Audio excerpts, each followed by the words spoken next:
नमस्कार, मैं हूं संजय शर्मा। आप देख रहे हैं 4 PM न्यूज नेटवर्क। सितारे गर्दिश में होते हैं तो बहुत सारी चीजें अपने आप खराब होने लगती हैं। कहा भी जाता है कि ऊंट पर बैठे आदमी को कुत्ता काट लेता है। प्रधानमंत्री जी इन्हीं मन स्थिति का शिकार हो रहे हैं और हालात लगातार एक के बाद एक खराब होते जा रहे हैं। मैं आज बात करूंगा, इस वीडियो में आपको बताऊंगा कि मध्य प्रदेश में कितनी सीटें आ रही हैं और छत्तीसगढ़ में क्या हाल है, और इसके बाद प्रधानमंत्री जी किन किन भारी मुसीबत का सामना करने वाले हैं। सबसे बड़ी मुसीबत उत्तर प्रदेश से आ रही है। जो रिपोर्ट आ रही है, इंटेलिजेंस की रिपोर्ट जो प्रधानमंत्री जी को दी गई है, जो संघ ने रिपोर्ट दी है, जो भाजपा ने रिपोर्ट दी है, प्रधानमंत्री जी ने पिछले 6 सालों में जो बिसात बिछाई है, अब वो बिसात का जवाब देने का, उस बिसात को पलटने की बारी अब योगी आदित्यनाथ की है। और प्रधानमंत्री जी को भी संकेत हैं कि मध्य प्रदेश और छत्तीसगढ़ के नतीजों के बाद सिर्फ उत्तर प्रदेश में ही नहीं, बल्कि कुछ और राज्यों में और भारतीय जनता पार्टी के अंदर भी कुछ और योगी आदित्यनाथ खड़े होने वाले हैं। दरअसल आप तानाशाह नहीं हो सकते इस देश में। आपको इस लोकतंत्र के देश में लोकतांत्रिक बातें करना ही पड़ेंगी। प्रधानमंत्री जी ने जो तानाशाही वाला रवैया अपनाया था, एक अकेला सब पर भारी, उससे भारतीय जनता पार्टी के सांसद अंदर अंदर कसमसा रहे थे, बेचैन थे, परेशान थे। नितिन गडकरी, राजनाथ सिंह, शिवराज, वसुंधरा जैसे तमाम नेताओं की लाइन लगी हुई है, जो इस बात से बहुत आहत थे कि उनकी जीने की आजादी छीन ली गई है। मोदी सरकार के मंत्रियों को इतना भी अधिकार नहीं था कि वो एक 5 स्टार होटल में खाना खा ले, बढ़िया कपड़े पहले। उनको लगता था एक कैमरा, एक जासूस उनके पीछे लगा हुआ है। मोदी जी ने जब शपथ ली थी, आपको याद होगा, एक मिनिस्टर को गए थे चाय पीने के लिए, एक अच्छी जगह, फोन आ गया था कि ट्रेक सूट में आप कहां घूम रहे हैं। और तब से ना नेताओं को बल्कि अफसरों को भी डर लगता है कि ये तीसरी आंख उनका पीछा कर रही है। और ये कसमसाहट, ये दर्द भारतीय जनता पार्टी के अंदर अब विद्रोह की स्थिति ले आई है। मामला मध्य प्रदेश से बिगड़ना शुरू हुआ। प्रधानमंत्री को अभी तक यह गुमान था कि मेरा चेहरा ही काफी है, मैं जहां चाहूंगा मैं अपना चेहरा रखूंगा और चुनाव जीत लूंगा। 2014 से 2019 तक यह हुआ भी। लोग मानते थे कि इस देश में एक भगवान विष्णु का अवतार पैदा हुआ है। यह अवतार ऐसा है कि जिधर देखेगा उधर भीड़ चढ़ जाएगी, जिधर सोचेगा उधर क्रांति हो जाएगी। लेकिन अब हालात बदल गए। अब वो हालात नहीं रहे कि ये चेहरा जिधर देखेगा उधर क्रांति हो जाएगी, बल्कि अब हालात ऐसे हो गए हैं कि कुछ राज्यों में प्रधानमंत्री का चेहरा देखने को लोग तैयार नहीं है, उनके सहयोगी दल तैयार नहीं है। मिजोरम में तो उनके सहयोगी दल ने कह दिया कि, उनके मुख्यमंत्री ने कह दिया कि आप मत आइएगा, मैं आपके साथ मंच साझा नहीं कर पाऊंगा।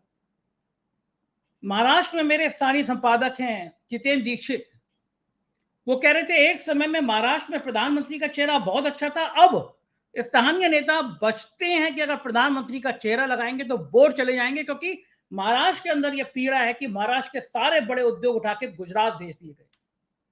और गुजरात का आलम यह है कि गुजरात में भारतीय जनता पार्टी का जो नंबर 2 का नेता था, वो पार्टी में छोड़कर अलग हो गया। सोचिए, हालात बिगड़ रहे हैं।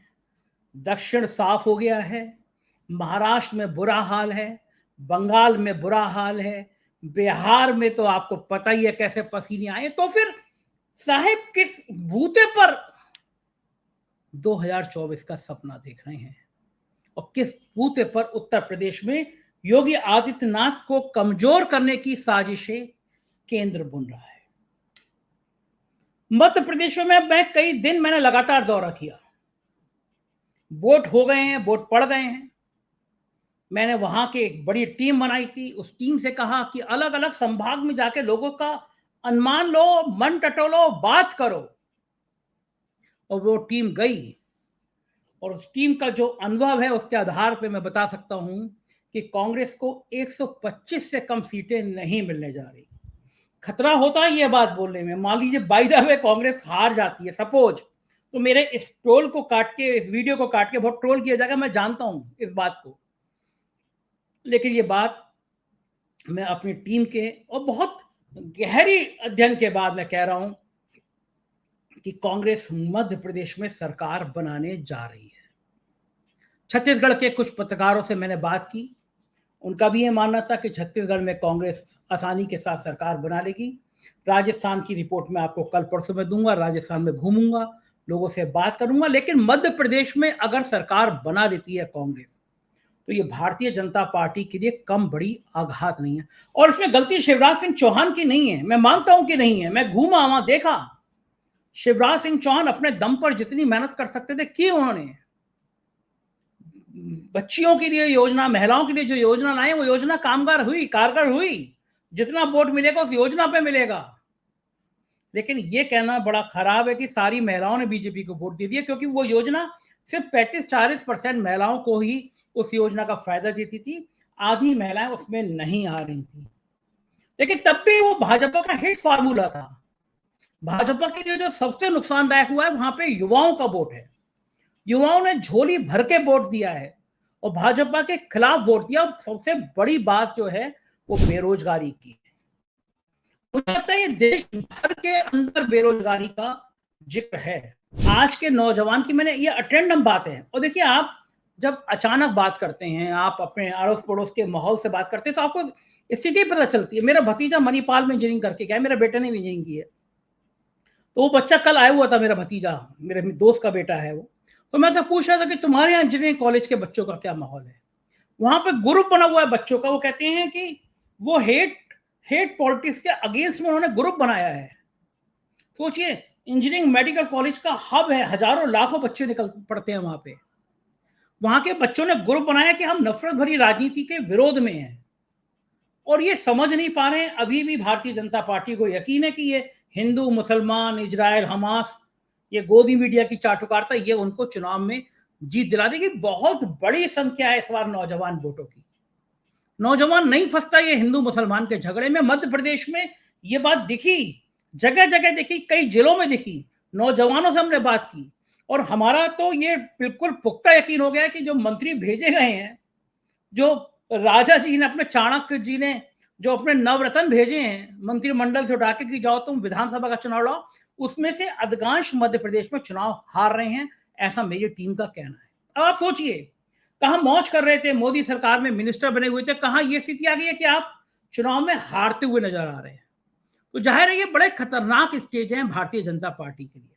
उधर मध्य प्रदेश से वो निपट नहीं पाए, छत्तीसगढ़ के झटके झेल नहीं पाए, लेकिन उत्तर प्रदेश में व्यू रचना बनाना शुरू कर दी है। केशव मौर्य पे हाथ रखा गया है। केशव मौर्य नाराज है कि मैं पिछड़ी जाति का था, मेरे को 2-2 बार मौके मिले।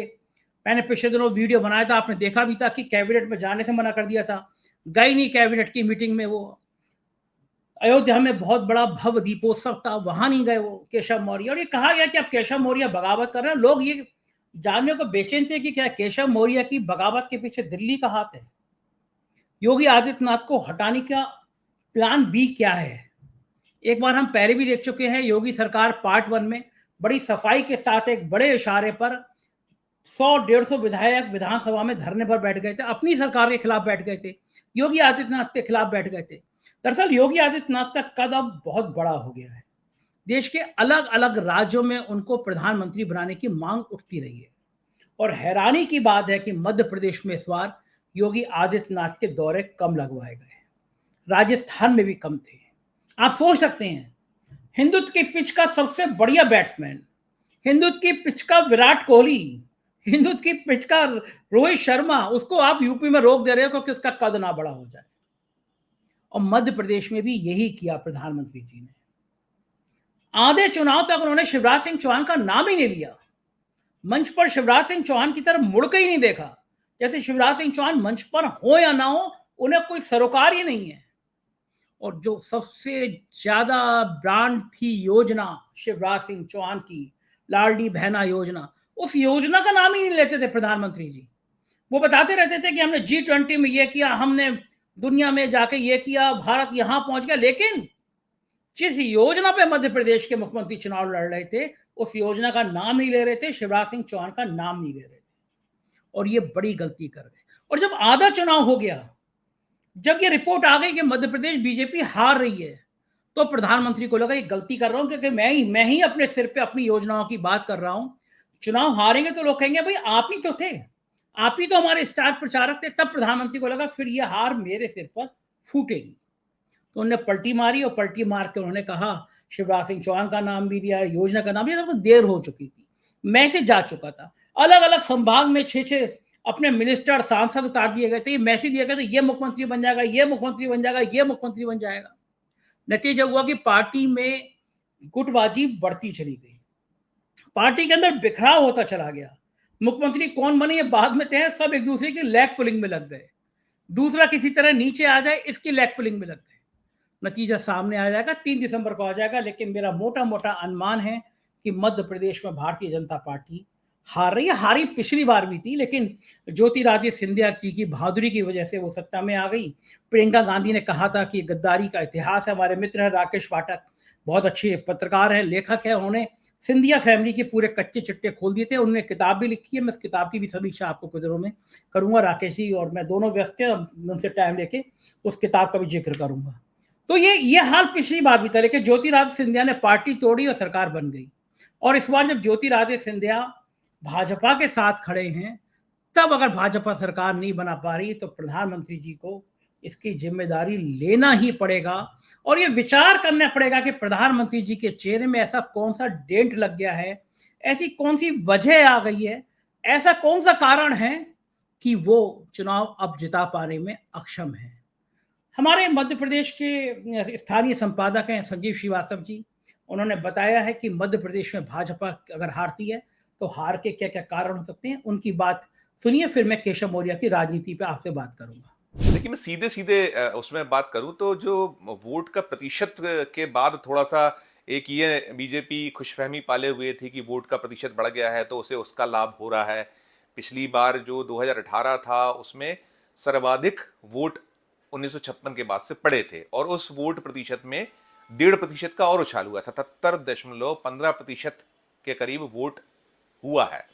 लेकिन दो चीजें निकल कर आई हैं। जब पूरे का पूरा गणना सामने आ चुकी है, पूरा टेबल अब दे दिया है जब इलेक्शन कमीशन ने, उसके बाद एक विस्मित करने वाली बात है कि 50 सीटें ऐसी नहीं है मध्य प्रदेश में जहां वोट का प्रतिशत गिरा है, और 50 सीटों में 29 सीटें ऐसी हैं जो बीजेपी के पास थी।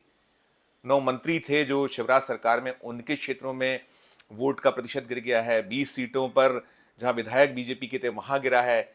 कुछ 20 कांग्रेस की ऐसी सीटें रही जो 2018 में उसके थी, उसका प्रतिशत गिरा है।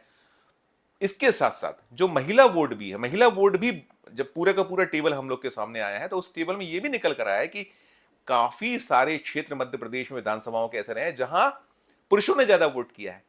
तो जो बदलाव की बयार की बात थी, हम तो बार बार जो मैदानी हकीकत देख रहे थे, मैदानी जो नब्ज को नाप रहे थे, वहां तो यही निकल के आ रहा था कि बदलाव, तो बदलाव ही बड़ी वजह एक बनकर निकलता हुआ दिखा। और हमने जब मध्य प्रदेश भर से अलग अलग क्षेत्रों से और उसको बहुत इन डेप्थ जाकर नापा है, जांचा है, तो हमें जो रिपोर्ट्स मिल गई हैं उस रिपोर्ट्स में जो मध्य प्रदेश में मालवा निमाड़ ऐसा क्षेत्र है जिसे सत्ता का रास्ता माना जाता है। 2018 में 30 सीटें कांग्रेस जीत पाई थी और 33 बीजेपी ने जीत ली थी और 3 अन्य ने जीती। कुल 66 सीटें हैं मालवा निमाड़ में। 30 के बाद भी 114 पर पहुंची थी कांग्रेस। पहली बार ऐसा हुआ था कि सीटें कम थी लेकिन सत्ता तक पहुंचने में मदद करने वाला क्षेत्र मालवा रहा था। तो इस बार भी जो निकल कर आ रहा है, जिस तरीके का जो वहां घबराहट, बेचैनी दिखी और जो एक हैवी वेट जो लीडरानों को उतारा गया था, उस वो भी क्षेत्र वहां शुमार था, वो भी कहीं ना कहीं संकट में बार बार पा रहे हैं, हम उनको देख रहे थे। तो वहां निकल के आ रहा है कि इससे बेहतर करेगी, मतलब 66 में 30 थी, इससे ऊपर भी जा सकती है कांग्रेस, और रिपोर्ट्स हैं। फिर साथ साथ महाकौशल में थोड़ा सा कहीं कोई ऐसा लगता है कि हल्का सा कुछ ऊंच नीच हो, लेकिन एंड ऑफ द जब नतीजे आएंगे और ईवीएम की मशीन खुलेगी और बदलाव की जो बात है, तो फिर वहां भी कमाल की स्थिति पैदा हो सकती है। मध्य भारत वैसे ही कांग्रेस के लिए थोड़ा कमजोर कड़ी रहता है और बहुत इसमें सुधार होगा, उम्मीद कम है। यहाँ 36 सीटें हैं, पिछली बार 12 ही मिली थी, लेकिन इन सब के बाद 12 के बाद कुछ बढ़ भी सकती हैं जो निकल कर आ रहा है, कुछ जो चमत्कारिक ढंग से बढ़ जाए। और सबसे बड़ा यदि नुकसान बीजेपी को कहीं से हो रहा है तो वो ग्वालियर चंबल से हो रहा है। ग्वालियर चंबल में 34 सीटें हैं, पिछली बार कांग्रेस ने यहाँ कमाल किया, तो ना केवल कमाल किया तो आगे रही थी, बल्कि इस बार तो सिंधिया के बीजेपी में आ जाने के बाद बढ़त दिख रही है, और अच्छी खासी बढ़त दिख रही है, जो वहां की रिपोर्ट्स जो बता रही हैं। और वहां भी ये कहा जा रहा है कि लाडली बहना योजना के जो भरोसे बीजेपी या उसके रणनीतिकार हैं वो उसको बहुत मदद दे पाएगी, इसकी संभावना कम है। विंध्य में पिछली बार बीजेपी ने बहुत अच्छा किया था, लेकिन इस बार कांग्रेस को काफी आगे बताया गया संकट में। विंध्य में 30 सीटें हैं, तो 30 में पिछली बार सिर्फ और सिर्फ 6 सीटें कांग्रेस हासिल कर पाई थी, और 24 सीधे सीधे बीजेपी के पास। तो बीजेपी को भारी नुकसान की संभावना है उस क्षेत्र से बताई गई है। तो वो भी एक अच्छा क्षेत्र। बुंदेलखंड भी 26 कुल सीटें हैं, वहां 17 बीजेपी ने पिछली बार पाई थी, 6 कांग्रेस को मिली थी, 2 अन्य को मिली थी। तो वहां से भी जो रिपोर्ट्स आई हैं वो निकलकर जिस तरीके का परिदृश्य बन रहा है, उसमें भी ये साफ जो रिपोर्ट्स हैं वो बतला रही है कि वहां भी बीजेपी को नुकसान होने वाला। तो ऐसा कोई क्षेत्र ही नहीं है जहां पर बीजेपी को नुकसान होता नहीं दिख रहा हो। एक महाकौशल और मध्य भारत जो है, दो ऐसे इलाके हैं कि थोड़ा सा वहां पर एज पे बीजेपी हल्का सा एज पे दिख रही है। मध्य भारत मैंने कहा कि बीजेपी के गढ़ों में शुमार है, लेकिन वो अपने जो मालवा निमाड़ जो सत्ता का गलियारा कहलाता है, वहां से उसको कुछ डेंट ज्यादा लगने की संभावना जताई गई। तो जो ओवरऑल जो रिपोर्ट्स हैं, हम अलग अलग, चाहे वो मालवा निमाड़ हो, महाकौशल हो, मध्य भारत हो, ग्वालियर चंबल हो, विंध्य और बुंदेलखंड हो, इन 6 क्षेत्रों से मिलकर मध्य प्रदेश का पूरा सीन बनता है। विधानसभा का 230 सीटें और 116 का नंबर चाहिए होता है एक स्पष्ट बहुमत के लिए। तो उन सबके बीच बीच जो आज के हालात हैं, जब बहुत नाप तौल कर भी पंडित जो है, विश्लेषक हैं, जब बोल रहे हैं, तो वो 125-30 बता रहे हैं। यही बात दिग्विजय सिंह कह रहे हैं कि हम 130 जीत रहे हैं। साथ साथ राहुल गांधी तो बड़े हुए हैं संग नंबर से, उनका आंकड़ा, उनके पास जो जमीनी रिपोर्ट उनका अपना आंकलन है, वो कहता है 140 से 145 आएंगे। बीजेपी भी दावा करी, बीजेपी भी कैलाश विजयवर्गीय ने नंबरों को लेकर कहा कि 150 प्लस हम जीतेंगे। लेकिन उनके दावे और जो मैदानी हकीकत है, कैलाश जी के दावे और मैदानी उसमें दोनों में फर्क है। हैवी वेट आप देखिए कि नरेंद्र सिंह तोमर को हमने बुरी तरह से फंसा पाया है। वहां जिस तरीके की हिंसा की खबरें आई हैं, वोट करने से रोकने का प्रयास की सूचना आई हैं, जो आरोप लगे हैं वहां पर, उन सबके बीच भी कमतर, वहां भी वोट कम पड़े हैं सबके बीच में, तो क्या फायदा हो पाएगा ये नजर नहीं आ रहा है। फिर आप जबलपुर से जो रिपोर्ट है हैवी वेट में राकेश सिंह की, वो मुश्किल में बताए गए हैं। सीधी से रीति पाठक को खुद बीजेपी के जो मौजूदा विधायक हैं केदारनाथ शुक्ला, वो डेंट बुरी तरह से दे रहे हैं। तो जो ऐसे सीन मध्य प्रदेश भर में, कांग्रेस में भी कुछ जगहों पर थी। कांग्रेस ने अपनी स्थितियों को इसलिए सुधारने में सफल दिखी है वो कि उसने मुद्दा आधारित पूरे चुनाव को रखा था। नरेंद्र मोदी, अमित शाह या और जो बीजेपी के रणनीतिकार रहे, स्टार प्रचारक है, वो डटे रहे, वो जो मूल जो जनता से जुड़े मुद्दे उन पर बात नहीं करो। मध्य प्रदेश में जो चुनाव इस बार का है वो जनता वर्सेस बीजेपी का ज्यादा रहा है, और बदलाव की बात ज्यादा रही है। तो जो पूरा एक दृश्य निकल कर आया है, पूरा एक जो सीन बना है, वो सीन, और फिर साथ साथ हमें तो जो सोर्सेस ने खबर दी है कि केंद्रीय आसूचना ब्यूरो, जो मध्य प्रदेश में इंटेलिजेंस ब्यूरो है, जो केंद्र की सरकार की आंख नाक कान होता है, उसकी रिपोर्ट भी बड़ी चौंकाने वाली है। वो भी बीजेपी को रोक रहा है। 82 सीटों के आसपास की बात उसकी ओर से रिपोर्ट्स में हमें जो सोर्सेज ने बताया कि यहाँ की जो आईबी की रिपोर्ट गई है, वो भी 82 सीटों पर हो जाना तो क्लियर कट नजर आ रहा है। 230 में सिर्फ यदि 82 आईबी कह रही है, तो कई बार आईबी को कुछ बढ़ा के भी कुछ चीजें करनी पड़ती हैं, क्योंकि आप अपने जो केंद्र के दफ्तर जब रिपोर्ट भेजते हैं और सीधे वो जाती है प्रधानमंत्री जी तक और केंद्रीय गृह मंत्री तक, तो बहुत सोचना समझना पड़ता है। हल्का फुल्का भी कहीं एज दिखती है तो वो उसको भी इस तरीके से नंबर को प्ले किया जाता है कि ताकि रुष्ट ना हो जाए जो केंद्र का जो कह लीजिए कि रणनीतिकार है, या जो केंद्र की जो आईबी का काम साफ साफ है। हमें जो सोर्सेज बता रहे हैं, उन्होंने क्रॉस चेक भी किया है सेंट्रल के जो अफसर हैं कि ये क्या कह रहे हैं, 82 सीटें क्या हो रहा है। और जो रिपोर्ट्स हमें जो सोर्सेस ने बताया उसके मुताबिक बहुत अच्छी स्थिति नहीं बनी है। और जो लाडली बहना योजना जो गेम चेंजर मानकर चल रहा था बीजेपी का पूरा कुनबा, वो मुश्किल पहुंचा रही है। तो ओवरऑल जो स्थिति है, 125 से 130 सीटें जो आपने कही हैं अपने इसमें, जो वो लगभग वही आंकड़ा अभी तो बिल्कुल तय दिख रहा है। और मैं तो ऐसा मान के चल रहा हूँ, मैंने जो मध्य प्रदेश नापा है, आप भी मध्य प्रदेश आए थे संजय जी, तो हमें साफ दिखा था कि यहाँ क्या जनता का रुख और क्या जनता का मूड है, उसको भांपने का हमने प्रयास किया था। यदि बदलाव की बयार की बात जो कहते रहे, तो मैं तो संजय जी ये भी मान के चल रहा हूँ कि ये नंबर 140 145 तो कहीं ना इससे ऊपर भी निकल जाए तो आश्चर्य नहीं होगा। देखा आपने, यह है मध्य प्रदेश की राजनीति का हाल। इधर उत्तर प्रदेश में चौसर बिछी हुई और इस समय में केशव मौर्य ने गर्म लोहे पर चोट कर दी। योगी आदित्यनाथ के लिए सबसे ज्यादा परेशानी कोई मुद्दा पैदा कर सकता था तो वो जाति जनगणना था। जातियों की जनगणना का मुद्दा उठता तो योगी आदित्यनाथ पर सवाल इसलिए उठते कि वो ऊंची जाति के हैं। और बिहार से जो जिन उठा था, जो परवान चढ़ा था, उसने भाजपा को पसीने छुड़ा दिए।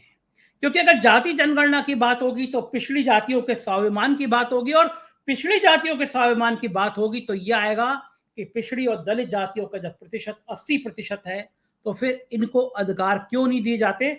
उत्तर प्रदेश और उत्तराखंड दोनों जगह ठाकुर मुख्यमंत्री क्यों है। और योगी आदित्यनाथ के खिलाफ यह माहौल बनाने में जुटे केशव मौर्य जो डिप्टी सीएम हैं, वो हेलीकॉप्टर में नहीं गए। और एक टीम ने कहा कि वो हेलीकॉप्टर में इसलिए नहीं गए क्योंकि योगी आदित्यनाथ के साथ उनके प्रमुख अवनीश अवस्थी जा रहे थे और केशव मौर्य अवनीश अवस्थी में पटती नहीं है। दरअसल अवनीश अवस्थी भी एक बड़ा किरदार हो गई है। उनके भ्रष्टाचार की कहानियां दिल्ली तक पहुंची हुई हैं, दिल्ली में जांच चल रही है। और मेरे को एक बहुत जिम्मेदार अफसर ने बताया है कि शायद 15 दिन के अंदर एक बड़ी कार्रवाई, बड़ी जांच के आदेश भी अवनीश अवस्थी के खिलाफ हो सकते हैं। दिल्ली के निगाह निशाने पर अवनीश अवस्थी, उनके परिवार की बहुत सारी संपत्तियां हैं। इसका वीडियो मैं बाद में बनाऊंगा। तो केशव मौर्य के बारे में ये कहा जा रहा था, लेकिन केशव मौर्य ने बहुत नाजुक समय में जातीय जनगणना का दांव फिर चलने का प्लान बनाया। देखिए, मैं आपको ये बात मैं पहले ही बता चुका था, आज से 5 दिन पहले वीडियो बना के बता चुका था कि जातीय जनगणना का मुद्दा केशव मौर्य और पिछड़ी जाति के नेता उठाने जा रहे हैं। और इसके लिए फिर प्लान बनाया केशव मौर्य ने। प्लान कैसे बनाया? प्लान बनाने के लिए केशव मौर्य ने सोचा कि मैं एक इंटरव्यू देता हूं, एक बढ़िया किसी अपने मित्र को इंटरव्यू देता हूं जो पिछड़ी जाति की बात करे। तो अनुराग श्रीवास्तव जी हैं, केशव मौर्य जी के बड़े प्रिय पत्रकार हैं, मेरे भी मित्र हैं। तो अनुराग श्रीवास्तव को बुलाया गया। अनुराग श्रीवास्तव को बुला के उस इंटरव्यू में अनुराग ने पूछा पिछड़ी जाति का सवाल, और केशव मौर्य ने कह दिया कि भारतीय जनता पार्टी पिछड़ी जातियों के खिलाफ नहीं है। मैं फिर बता रहा हूं, आप प्लानिंग देखिए। इंटरव्यू के लिए अनुराग श्रीवास्तव को बुलाया गया, जो केशव मौर्य के 1 दर्जन इंटरव्यू ले चुके होंगे, हेलीकॉप्टर में, उनके घर पे, कई कई जगह मित्र हैं उनके। उनको बुलाया केशव मौर्य ने, उनको इंटरव्यू दिया। अनुराग ने पूछा पिछड़ी जाति की बात, और फिर केशव मौर्य ने कह दिया कि भारतीय जनता पार्टी पिछड़ी जाति की जातीय जनगणना के खिलाफ नहीं है। तो क्या इसे भारतीय जनता पार्टी का अधिकृत बयान समझा जाए कि भाजपा भी चाहती है जातीय जनगणना कराना?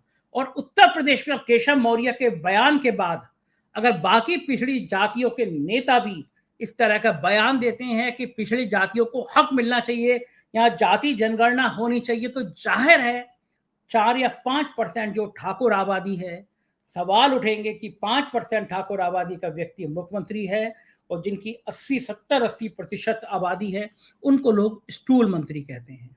ये लड़ाई बढ़ेगी तो जाहिर है कुछ बगावत होगी, तब दिल्ली को आसानी होगी कि योगी आदित्यनाथ से कहा जाए कि आप दिल्ली आइए, केंद्रीय मंत्री बनिए, गोरखपुर से लोकसभा का चुनाव लड़ेंगे।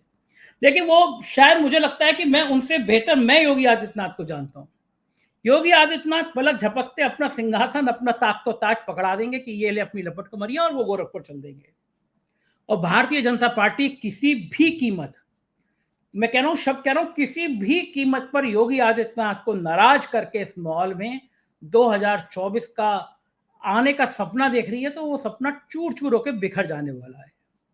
क्योंकि हिंदुत्व की लाइन पे अब मोदी से आगे निकल गए हैं योगी आदित्यनाथ। अब मुझे देखना यह होगा कि जनवरी में जब प्राण प्रतिष्ठा होगी तो जो अब तक योगी आदित्यनाथ को किनारे कर दिया कर जाते था फोटो से, केवल प्रधानमंत्री की फोटो आती थी, तो क्या इस बार फोटो फ्रेम में जो पहला फोटो होगा, जो रामलला के प्राण प्रतिष्ठा का पहला फोटो होगा, सबसे इंपॉर्टेंट फोटो होगा, क्या उस फोटो में मोदी के साथ योगी नजर आएंगे या सिर्फ अकेले मोदी आएंगे? उस कार्यक्रम में मोहन भागवत के और मोदी के बीच की ट्यूनिंग कैसी होगी, बॉडी लैंग्वेज कैसी होगी? क्योंकि माना जा रहा है संघ भी अब बहुत त्रस्त है। संघ को लगता है कि मोदी के रूप में कितना बड़ा चेहरा आ गया, वो पीछे हो गया है, तो वो मोदी को किनारे करने की कोशिश कर रहा है, योगी को आगे बढ़ाने की कोशिश कर रहा है। तो ये पूरी चौसर बिछी हुई है और इस चौसर में जो बाजी चल रहे हैं मोदी, उस बाजी में हार रहे हैं। फिर मैं कहूंगा, हमारे एस्ट्रोलॉजर ने कहा था कि अगस्त से बुरे दिन शुरू होंगे, उन्होंने तो बाकायदा, आपने पीछे वीडियो देखी, उन्होंने कहा था कि 16 नवंबर से 17 नवंबर से एकदम खराब चीज सामने आएंगे, और जो तारीख बताई थी उसी तारीख में कृषि मंत्री के बेटे के करोड़ों के वीडियो सामने आ गए। अब सोचिए कि ये ऐसी बात है कि कृषि मंत्री के बेटे का करोड़ों का वीडियो सामने आया और ये बात इतनी आसानी से हजम हो जाएगी, चर्चा का विषय नहीं बनेगी? प्रधानमंत्री के घर से चंद कदम दूर एक पार्सल आता है जिसमें गांजे का जिक्र होता है, ये सारी बातें चुनाव में मुद्दा बनेगी। और उत्तर प्रदेश, जिसे भारतीय जनता पार्टी सबसे मजबूत स्तंभ मान रही थी, वहां ऐसी धज्जियां बिखर जाएंगी, इसका किसी को अंदाजा नहीं था। Bharatiya Janata party, Congress, Sapa, Basapa, India, NDA, इस गठबंधन की अंदरूनी खबरें देखनी है तो देखते रहिए 4 PM। चैनल को सब्सक्राइब करिएगा, चैनल के नीचे ज्वाइन बटन है, ज्वाइन करिएगा। हमारे राज्यों के चैनल हैं 4 PM यूपी, बिहार, गुजरात, महाराष्ट्र, राजस्थान, मध्य प्रदेश, कर्नाटक, इन्हें भी सब्सक्राइब करिएगा। अपना प्यार बनाए रखिएगा। शुक्रिया, थैंक यू।